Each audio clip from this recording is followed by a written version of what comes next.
Louvado seja nosso Senhor Jesus Cristo, para sempre seja louvado, seja sempre bem-vindo, né? Mais uma vez ao canal Denis o Católico. Meus queridos e amados irmãos, estamos no quadro Liturgia da Palavra Dominical, onde nós refletimos cada domingo os textos ou o evangelho que é proposto pela igreja para o nosso crescimento espiritual. Também estamos na terceira semana do Advento, no ano C, ano que São Lucas, o evangelista São Lucas, é lido com mais frequência aos domingos. E a partir da terceira semana do ano C, ou melhor, do Advento, começa a se evidenciar a vinda, a encarnação de Cristo, a primeira vinda de Cristo como homem que encarna-se, né? A encarnação do Verbo.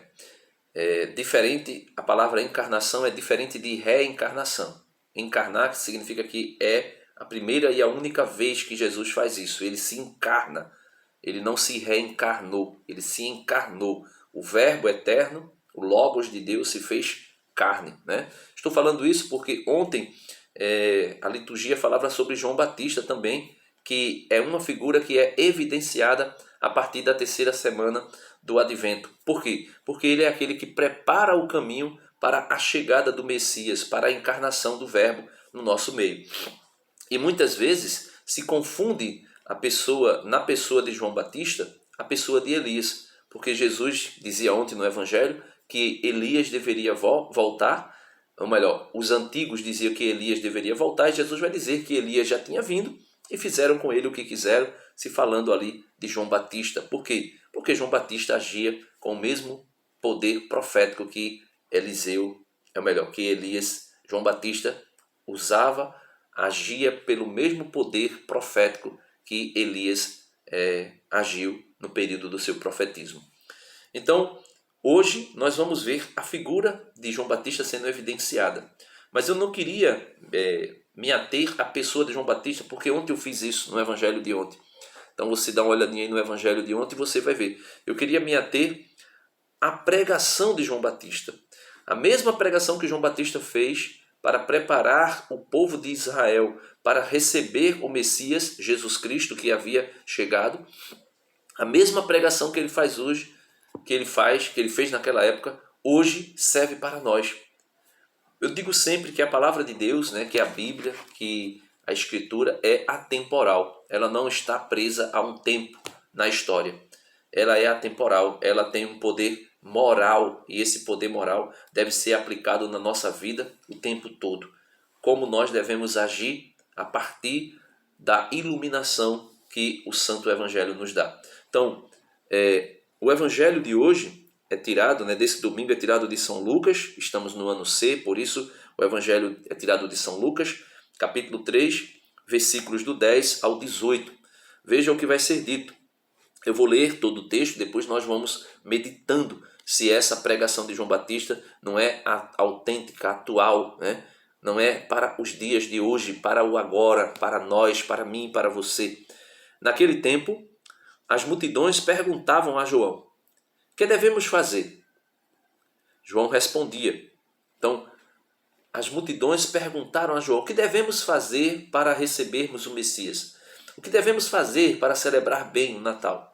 O que devemos fazer para estarmos em conformidade com o Verbo eterno que se encarna, o Natal do Senhor?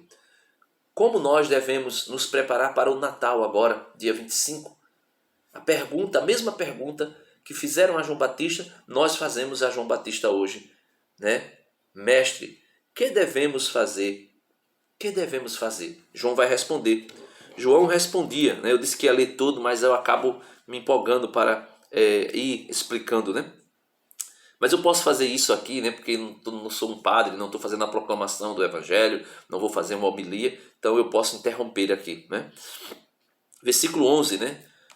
São Lucas capítulo 3, versículo 11. João respondia: quem tiver 2 túnicas, dê uma a quem não tem. E quem tiver comida, faça o mesmo. Então João aqui está dizendo que nós precisamos abrir o nosso coração na caridade, no amor fraterno, ajudar o necessitado, ajudar a quem precisa de nós. Afinal de contas, Jesus disse, né, que isso decidiria o nosso destino eterno. Como assim, Denis? Fazer caridade decide o destino eterno? Sim, Jesus vai deixar isso muito claro. Não basta dizer que tem fé. São Tiago, capítulo 2, versículo 19, São Tiago vai dizer: vocês acreditam que existe um só Deus? Sim, acreditamos. Vocês fazem bem. Porém, os demônios acreditam e estremecem, e nem por isso são salvos. Né? Então, não basta somente dizer que tem fé.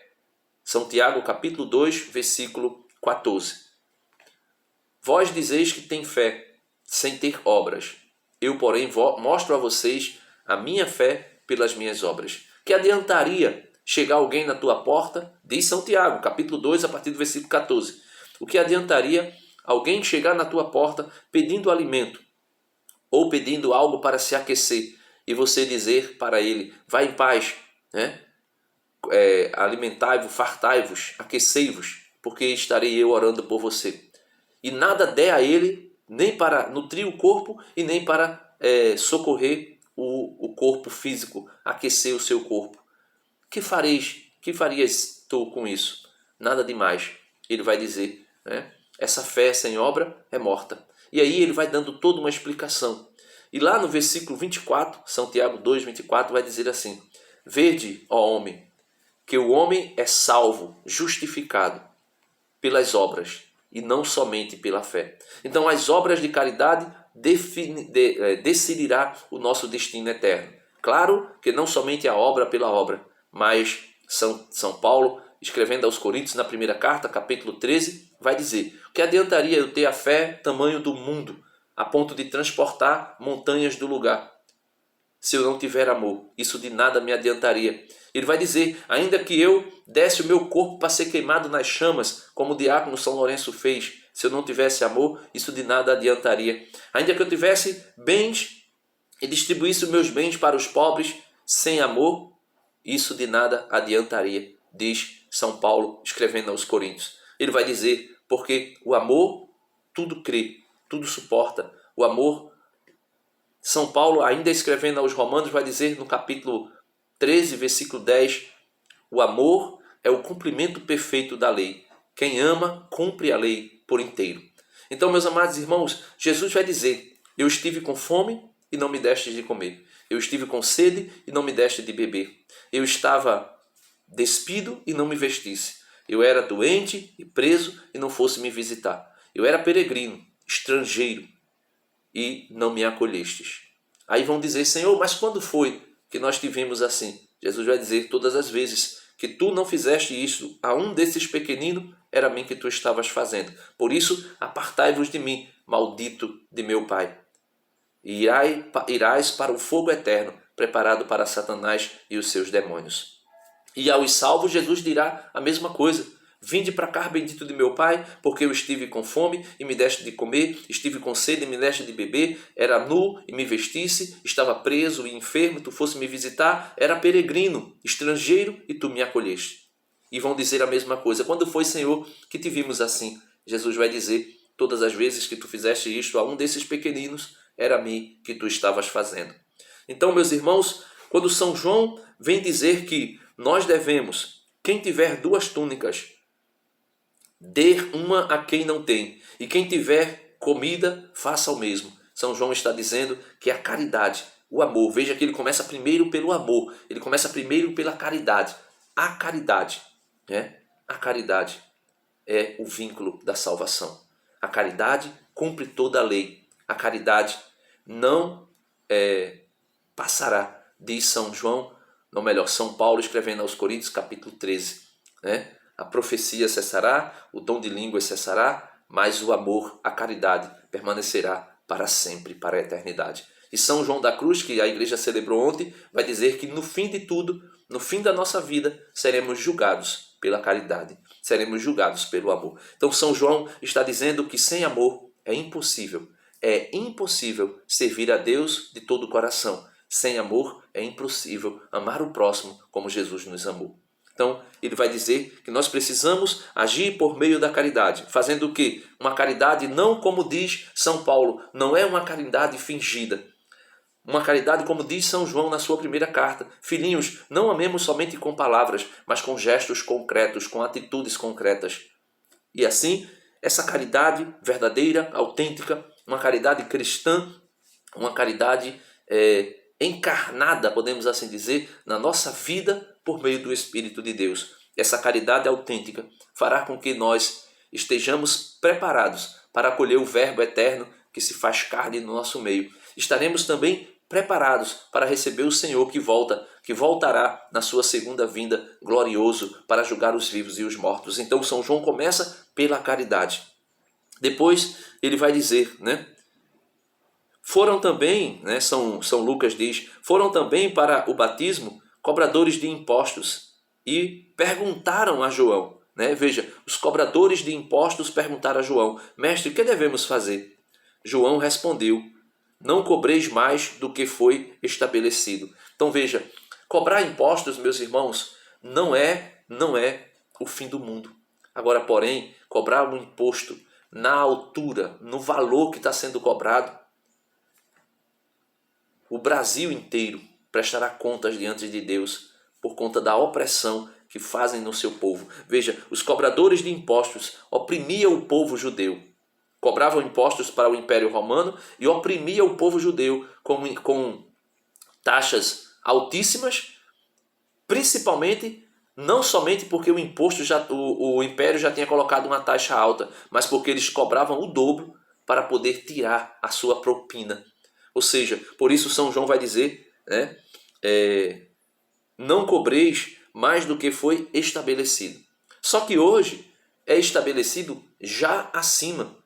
Mesmo que se seja possível fazer a cobrança de impostos, que não seja ilegal, mas tem sido imoral o que tem sido feito. Porque metade do nosso salário, talvez até mais do que a metade do nosso salário, é para cobrar impostos, para pagar impostos em tudo. Até numa canetinha dessa, a gente paga uma taxa altíssima de imposto. Então, para os governantes deste século, sejam capazes de cobrar aquilo que de fato é justo, que de fato pode ser estabelecido e justo.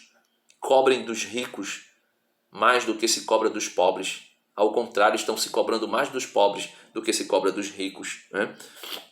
E aqui eu não estou pregando comunismo, nem socialismo, nem teologia da libertação. Eu estou apenas aplicando a palavra de João Batista, cheio do Espírito Santo, nos dias atuais. Não sejam corruptos, não cobrem os impostos além daquilo que nós podemos pagar, porque senão estarão fazendo aquilo que Jesus reclamou aos fariseus. Claro que segundo os preceitos religiosos, mas aqui nós podemos aplicar também aos preceitos sociais, civis. Vocês estarão amarrando fardos pesados e colocando sobre os ombros da sociedade, do povo, né? Então não façam isso, né? João respondeu, não cobreis mais do que foi estabelecido. Havia também soldados que perguntavam, né, aqui os guardas, né, os guardas municipais, né, os guardas, né, os soldados, os policiais, né, o exército, a marinha, a aeronáutica, a polícia federal, a polícia militar, a polícia civil, todos vocês, né, aqui João vai dizer, havia também soldados que perguntavam, e nós, o que devemos fazer? João respondia, não tomeis à força dinheiro de ninguém, nem façais falsas acusações. Veja, aqui está dizendo para a polícia, não cobrem propina, não tomem dinheiro à força, né? Feito as milícias fazem, né? Onde tem milícias, né? Eles cobram uma taxa altíssima das pessoas, dos comerciantes e tudo, né? Não cobrem, né? Se vocês querem ser salvos, se vocês querem entrar no céu, não tomem dinheiro à força de ninguém, né? Não tomem dinheiro à força de ninguém. Nem façais falsas acusações. Tem gente que, né, tem pessoas que sofrem, né, por parte de polícias, aquilo que chama, o pessoal diz aí que vai implantar um flagrante, alguma coisa assim, ou seja, de alguma forma, policiais que têm uma corrupção na alma, acaba forjando, né, crime para outras pessoas, né? Não tomeis à força dinheiro de ninguém, nem façais acusações, né? Nem façais falsas acusações. Aí ele vai dizer, ficais satisfeitos com o vosso salário. Ah, o nosso salário é baixo, nós merecemos um salário maior. Então lutem para que o salário seja aumentado, para que aumentem o salário. Mas não vão cobrar propina, não façam isso. É a alma de vocês que está em jogo, é a salvação de vocês que está em jogo. Ah, eu não acredito em Deus. Se você acredita ou não acredita, um dia você cairá nas mãos do Senhor. São Paulo diz que o justo juiz voltará para julgar vivos e mortos e vai retribuir a cada um segundo as suas obras. Isso é muito claro e muito nítido, né? João respondeu, não tomeis à força dinheiro de ninguém, nem façais falsas acusações, ficais satisfeito com o vosso salário. O povo estava na expectativa e todos perguntavam no seu íntimo se João não seria o Messias. E aqui eles estavam na expectativa, esperando o Messias que iria chegar e começaram a pensar, será que não é ele o Messias? Será que não é João o Messias? E perguntavam a João, versículo 16, por isso João declarou a todos, eu vos batizo com água, mas virá aquele que é mais forte do que eu. Eu não sou digno de desamarrar a correia de suas sandálias. Esse desamarrar a correia de suas sandálias, meus irmãos, era o seguinte, era aquele que tinha o direito sobre a esposa, né? A lei do resgate, né? A lei do resgate.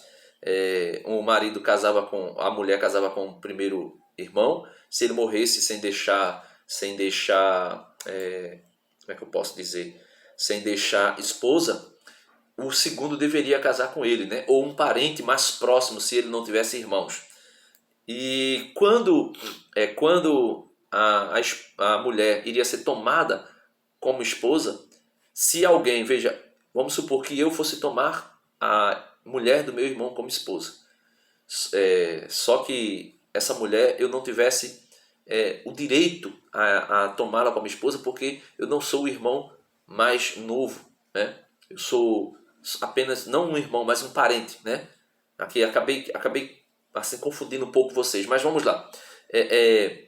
Tipo, por exemplo, se alguém casa, um irmão mais velho casa, e ele não tem outros irmãos para casar, para resgatar essa mulher, segundo a lei do resgate que foi estabelecida por Moisés, para que o marido que morreu sem descendência, o irmão casando com a viúva desse descendência a ele, se não tivesse irmãos para fazer isso, o parente mais próximo que tivesse deveria fazer isso, para deixar uma descendência para aquele homem. O que é que acontece?